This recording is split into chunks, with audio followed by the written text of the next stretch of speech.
दोस्तों आज हम हैं यूथ के साथ यहीं पुंछ में और आज हम इनसे जानेंगे कि हालिया जो इलेक्शन आ रहा है इस वक्त जो काफ़ी गहमा गहमी है चारों तरफ और सबसे बड़ा रोल अगर किसी भी डेमोक्रेसी में देखें तो वो यूथ का बड़ा रोल होता है। हमारे साथ यहाँ पे काफ़ी से जो यंग यूथ है इनके इस बार ये वोट डालेंगे। इनसे जानते हैं कि ये क्या सोच रखते हैं और इस बार किस तरीके से जो है इस वोटिंग प्रोसेस में हिस्सा लेंगे। जी आपका नाम? मोहम्मद साबिर मुगल। साबिर आप ये बताइए कि जो इस बार का इलेक्शन है इसे आप किस नज़र से देखते हैं? इस बार आप भी वोट डाल रहे हैं? जी बिल्कुल, इस बार हम वोट डाल रहे हैं। जैसा कि आपको पता है कि यहाँ पर हमारे खित्ता पीर पंजाल में काफ़ी कास्टिज़्म के नाम पे वोट दिया जाता है। यहाँ डेवलपमेंट का आप अगर देखेंगे तो यहाँ कुछ भी नहीं है। जैसा आप पुंछ में देख सकते हैं कि अगर आप हॉस्पिटल में चले जाओ, यहाँ पे क्या है, हॉस्पिटल में अगर कोई पेशेंट आता है तो उसको एकदम रेफ़र कर दिया जाता है, राजौरी चले जाओ या जम्मू चले जाओ। यहाँ का इंफ्रास्ट्रक्चर देखेंगे तो आपको कुछ नहीं मिलेगा। रोडों की हालत देखो, खस्ता हाली है। मैं सुरनकोट कंस्टिट्यूंसी से बिलोंग करता हूँ। वहाँ पे अगर आप सुरनकोट से अगर आपको बफलियाज जाना होगा, मैक्सिमम 15-16 किलोमीटर का रास्ता है। तो वहाँ की रोडों की आप हालत देखेंगे तो वो रोडें नहीं, वो नालों में तब्दील हो गई हैं। सलमा आपसे जानना जी। मैं जो है एक कॉलेज की स्टूडेंट हूँ, तो मैं जो बात करूँगी वो एक स्टूडेंट पर्सपेक्टिव से बात करूँगी और as well as a very responsible citizen of this the largest democratic country of world which is India, उस पर्सपेक्टिव से भी बात करूँगी। मैं ये कहना चाहूँगी कि राइट टू वोट जो कि each and every citizen of India को हमारे कॉन्स्टिट्यूशन ने दिया है, इस राइट को हमें एक पावर की तरह लेना चाहिए, ना कि हमें इन डिविजिव लाइंस के बेसिस पर जाना चाहिए, जो कि कास्ट, कलर, क्रीड के बेसिस पे हम लोगों को डिवाइड किया जाता है। हमें इस बेसिस पे अपना वोट कास्ट नहीं करना चाहिए। You see, elections are coming और ये हमारे पास एक अपॉर्चुनिटी है। I am also going to cast my very first vote, क्योंकि मैं हाल ही में 18 ईयर्स मैंने कंप्लीट किए हैं। So I will see who the person is most deserving. मैं उस पर्सन को वोट दूंगी जो डिजर्विंग है, जो हमारी कंट्री को टुवर्ड्स डेवलपमेंट लेकर जाएगा। बात करूंगा। जी आपका नाम? मेरा नाम मोहम्मद जुनैद। जुनेद आप कहाँ से? मैं कुनिया से। दुनिया से। जुनेद क्या सोचते हैं आप, खासकर जो खित्ता पीर पंचाल की बात करूं, यहाँ पे मैं कई एक ऐसे लोगों से मिला जो लोग ये कहते हैं कि हम तो इससे पहले भी कास्टिज्म पे वोट देते रहे और जब उनको लगता है कि कौम खतरे में आ गई है, वेदर वो कोई भी हो, लेकिन उनको अपनी कुर्सी खतरे में होती है, वो उसको बना देते हैं कौम खतरे में है, लोग वोट दे देते हैं, डेवलपमेंट नहीं होती। आप क्या मानते हैं? सर दरअसल बात यह है कि जो उनके फोर फादर्स थे वो मोस्टली इस चीज़ पे वरीड थे कि हमारी कौम को कोई ख़तरा ना हो। तो जब वो ऐसी टीचिंग्स अपने अपनी अपकमिंग जनरेशन्स को देंगे तो ऑब्वियस सी बात है कि वो भी उसी मैटर पे वोट देंगे कि हमारी कास्ट खतरे में है। एक्चुअली बात ये नहीं है कि कास्ट खतरे में है, कास्ट कोई भी फ़िलहाल खतरे में नहीं है।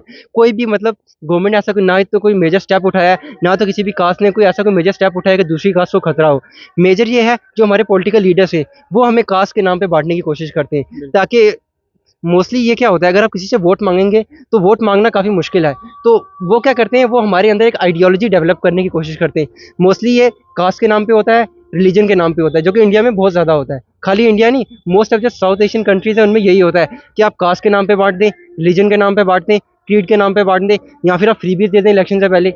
मोस्टली यही होता है। इसकी वजह से जो हमारी जनरेशन है ना, पढ़ी लिखी तो है बट उनमें ये काइंड ऑफ प्लेसिबो इफेक्ट आ चुका है कि जब तक हमें कोई चीज़ मिलेगी नहीं तो हम उसे वोट क्यों दें।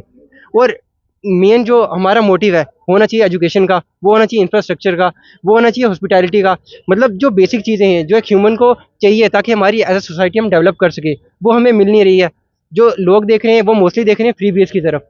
फॉर एग्जांपल कोई नई पॉलिटिकल पार्टी आती है, वो अपने मैनिफेस्टो में ये कहती है हम अगर आ गए तो हम आपको 2500 रुपये हर महीने देंगे, आपके अकाउंट में डालेंगे। कोई गवर्नमेंट आती है, हम बोले कि हम 3200 देंगे, अभी तो वो दे देंगे बट बाद में जो स्टेट के ऊपर जो लोन आएगा उसका वो उन्हें पता नहीं है कैसे रीपे करना है। अगर हम कास्ट क्रीड के बेसिस पर वोट देंगे, अपने पेरेंट्स के दबदबे में आकर वोट कास्ट कर देंगे, कोई अगर इलिटरेसी वुमेन है वो अपने हस्बैंड के दबदबे में आकर वोट कास्ट कर देती है रूरल एरियाज में, तो how we see the development, how do we call for development and how do we ask questions to the government for the development, क्योंकि वो तो गवर्नमेंट हमने इन बेसिस पर ही चूज की है, एथनिक बिलोंगिंगनेस पर। तो हमें जो है अपना वोट मोस्ट डिजर्विंग पर्सन को देना है, हमें इन छोटी छोटी चीजों से उभर कर ऊपर आना है। काफ़ी सारी चीज़ें हमने यहाँ पे देखी देखी है, यहाँ पे हमने वुमेन्स देखी हैं कि जो चाहती भी हैं कि हम अपना वोट जो है वो सही कैंडिडेट को हम दें, लेकिन कई बार होता है कि वो लोग ऐसे दब जाते हैं, या ऐसे भी लोग होते हैं कि जो चेंजेस चाहते हैं, लेकिन एक ऐसे माहौल में, एक ऐसी सोसाइटी में वो रहते हैं कि वहाँ पे सब चाहते हैं कि हम ए कैंडिडेट को दें, और जबकि वो चाहती है कि बी कैंडिडेट बेस्ट है, हम बी को दें। आप क्या कहेंगे कि वो अपना वोट कैसे कास्ट करें ऐसी पोजीशन में जब दबाव भी हो? जी, फर्स्ट ऑफ ऑल तो मैं ये कहना चाहूँगी कि जो पेट्रियार्की है, वो हमारी सोसाइटी में patriarchy still existing in our society. So women specially the illiterate women, क्योंकि एजुकेशन जो है वो सबसे बड़ी पावर है। तो जो वुमेन जो है वो एजुकेटेड होंगी, they will not come under the pressure of their husbands और their fathers even if they are in the rural areas. However, अगर रूरल एरियाज में किसी वुमेन को जो है इस तरह सब्जुगेट किया जाता है, उसका वोट जो सबसे बड़ी ताकत है एक सिटीजन के हाथ में, कि वो गवर्नमेंट अपना फ्यूचर, अपना देश पूरा का पूरा बदल सकता है। जो वो चाहते हैं वो कल को देख सकते हैं, है ना? तो अगर उनको इस तरह प्रेस किया जाता है, तो मेरा ये मानना है कि उन तक एजुकेशन को पहुंचाया जाए। आपका नाम? थोड़ा इधर आ जाएं। सर मोहम्मद दानिश। दानिश, आप कहाँ से? सर मैं भी कन्हैया से हूँ। जी सर। दानिश, क्या लगता है आपको, जिस तरीके से कास्ट क्रीड की जो ये इससे ऊपर उठ के लोग बार बार बात करते हैं कि हमें वोट देना चाहिए, लेकिन अक्सर हमने ये चीज़ देखी है कि जो भी वोट की जो राजनीति है वो हमेशा कास्ट क्रीड इन चीज़ों में वो क्या करते हैं कि बांट देते हैं। सर जैसे आपने कहा ना, सोच नहीं बदल, जैसे हमारे प्राइम मिनिस्टर ने कहा, सोच बदलोगे देश बदलेगा। जब तक हम सोच नहीं बदलेगा तब देश नहीं बदलेगा, क्योंकि हम सब ने एक बनकर चलना है। जब तक हमें ये कास्ट पे ये डिवाइड करते हैं, डेवलपमेंट तो होती नहीं है। हमें जब ये बारिश आती है, पूरी रोड भरी जाती है पानी से, ये हमारी नाली जितनी भी ये ड्रेनेज सिस्टम है सब खत्म है। और जैसे अभी अब हमारे पहले ये डीसी साहब थे, उन्होंने कितने अच्छे काम किए। एक हमारे ये पार्क दी यहाँ पे, जॉगर्स पार्क। उसके बाद हमारा जो किला है, जो हमारा एक मोनूमेंट है, जो मतलब एक पूंछ की सिर्फ एक यही चीज बची है। मैं बड़ी इंटरेस्टिंग बात आपने कही। मुझे आपने ये बात कहते हुए आपको लगा कि ये डिप्टी कमिश्नर ने किया है, या इसकी मतलब उनकी सोच थी, उन्होंने किया। ये चीजें हम लीडर्स की क्यों नहीं कह सकते कि भाई फलां लीडर? वही मैं आ रहा हूँ सर। जब तक देखो सर, ये हमारे पास एक मोनूमेंट है, सिर्फ यही बचा है हमारे पास, और तो कुछ है नहीं ना। इसकी भी हालत देखो अंदर जाके, अब तो लाइब्रेरी बनी है, कितना अच्छा हो गया। क्योंकि जब तक देखो इस पे हमें सिर्फ एक दो या दो फंड आएंगे ना, अभी गया है फंड, उसके ऊपर गया है हमारे पास, वो आते ही इसका काम लग जाएगा। लेकिन ऐसी चीजें हमारे पास, अभी हमारे पास टूरिज्म है, जहाँ पे इसमें है, मंडी में या लोरन में है। तो टूरिज्म को बढ़ाने के लिए हमें ये पॉलिटिकल लीडर्स को करना चाहिए, क्योंकि आने वाली जो, मैं सबसे पहले अपनी जो ये यूथ है ना, या मतलब यूथ होगा कोई भी है, उसको मैं ये कहना चाहता हूँ, जब भी आप देखोगे मैं हमने वोट किस बेस पे देना है, सबसे पहले अगर आपके पास कोई वोट मांगने आया, उसको बोलना कि आपने पिछली बार आपने हमारे लिए क्या किया। उसके बाद बोलना कि आप हमारे लिए क्या करोगे और हमारे लिए क्या कर सकते हो। आपका नाम? मेरा नाम सतविंदर सिंह। सुंदर, हमें ये बताइए कि काफ़ी सारी चीज़ें जो होती हैं पॉलिटिकल सिनेरियो में, कई बार लोग पैसा भी यूज़ करते हैं, लोगों की सोच चैन करने की कोशिश करते हैं, मजहबी रंग देते हैं चीज़ों को ताकि वो अपनी कुर्सी संभाल सकें। लेकिन आपको क्या लगता है, बीइंग ए यूथ, आप पढ़े लिखे लोग हैं, क्या वोट किसको देना चाहिए? सर मेरे नज़रिए में तो वोट इसी को देना चाहिए जो एजुकेशन, जिसको मतलब हर एक चीज़ की नॉलेज हो, जो मतलब ये भेदभाव ना करे, ना रिलीजन बेस पे ना ही कास्ट बेस में। जैसे कुछ बंदे होते हैं जो अपने कास्ट के बंदे को वोट देते हैं, कि वो सोचते हैं कि ये हमारी कास्ट का बंदा हमारी कास्ट को प्रमोट करेगा, या हमारे रिलीजन का बंदा है हमारे रिलीजन को आगे प्रमोट करेगा। तो हम चाहते हैं कि मतलब इस तरीके का सिस्टम पूरा खत्म हो जाए।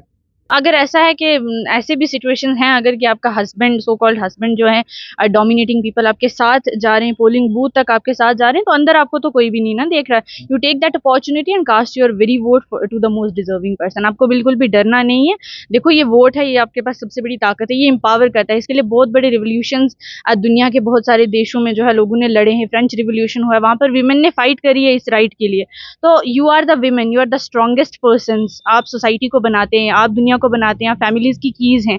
आपने डरना नहीं है। If they are going till the polling booth also आपके पीछे, आपने पोलिंग बूथ का बटन जो है वो डिजर्विंग पर्सन के लिए, जो जिसको आप चाहते हैं, जिस कैंडिडेट को आप वोट देना चाहते हैं। आपने गांव के माहौल देखे हैं, आपने सारी चीज़ों को देखा है, और ख़ास करके हम हर वक्त डेवलपमेंट की बात करते हैं। हम ये चाहते हैं कि हमारा एरिया वेल डेवलप होना चाहिए, लेकिन जब वोट की बात आती है, हम क्रीड, कास्ट, क्रीड, इन चीज़ों पे वोट देते हैं। तो एक बड़ा ही ब्रीफली आप यूथ को, खास करके लेडीज़ को, क्या एक पैगाम देना चाहेंगी कि वो क्या कहना, कैसे इस सिचुएशन को हैंडल करें और अपना वोट कैसे कास्ट करें?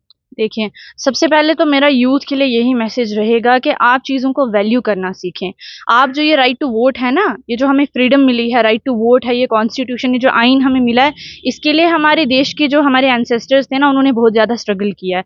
जब हमारा यूथ इस चीज़ को रियलाइज़ करेगा कि how valuable this right to vote is, how much struggle has gone through, लोगों ने कितना स्ट्रगल इसके लिए किया है, ये राइट टू वोट लेने के लिए, तब वो रियलाइज करेंगे कि इस राइट टू वोट में कितनी पावर है। जब इसकी पावर उनको समझ में आने लगेगी ना, तो वो कास्ट, क्रीड, कलर इन सब बेसिस से ना ऊपर उठेंगे। Education is the second important thing that I would like to put over here, कि जब हम अपने यूथ को एजुकेट करेंगे तो एजुकेशन में बच्चों को ये चीज़ सिखाई जाती है, इक्वालिटी, है ना, डिस्क्रिमिनेशन नहीं करना है, आपने किसी भी चीज़ में डिस्क्रिमिनेट नहीं करना है, ये इस कास्ट का है, ये इस कलर का है, ये इस क्रीड का है, ये इस रिलीजन का है। India is the most diversified country and the most unified country too. तो हमने डाइवर्सिटी में इंटीग्रिटी को शो करना है, वो वोटिंग के वक्त भी शो करना है, ना कि सिर्फ कि हमने एक दूसरे के मज़हब को ऊपर से वो रिस्पेक्ट देनी है, ऊपर से मिलकर रहना है। लेकिन जब राइट टू वोट की बारी आएगी, अपना फ्यूचर जब डिसाइड करना है, अपनी गवर्नमेंट जब डिसाइड करनी है, तो तब कास्ट, क्रीड, कलर से हट के यूथ के हाथ में ही सबसे ज़्यादा पावर है। जो यंग वोटर्स है ना, जो रिसेंट जो अभी ज्वाइन हुए, अगर वो अपना माइंड ऐसा बना लेंगे कि हम कास्ट, कलर, क्रीड के बेस पे वोट नहीं करेंगे, मोस्ट डिजर्विंग को वोट करेंगे, तो आने वाले 4-5 सालों में आप वो भारत देख सकते हैं जो आप देखना चाहते हैं। Thank you. तो ये आपने देखा कि यूथ जो है वो ये चीज़ कह रही है कि हमें एक ऐसे लीडर को चुनना चाहिए जो हम अपनी मर्जी से चुने, वेदर वो किसी भी कम्युनिटी से हो, किसी भी कास्ट से हो, लेकिन उसके पास एक विज़न होना चाहिए।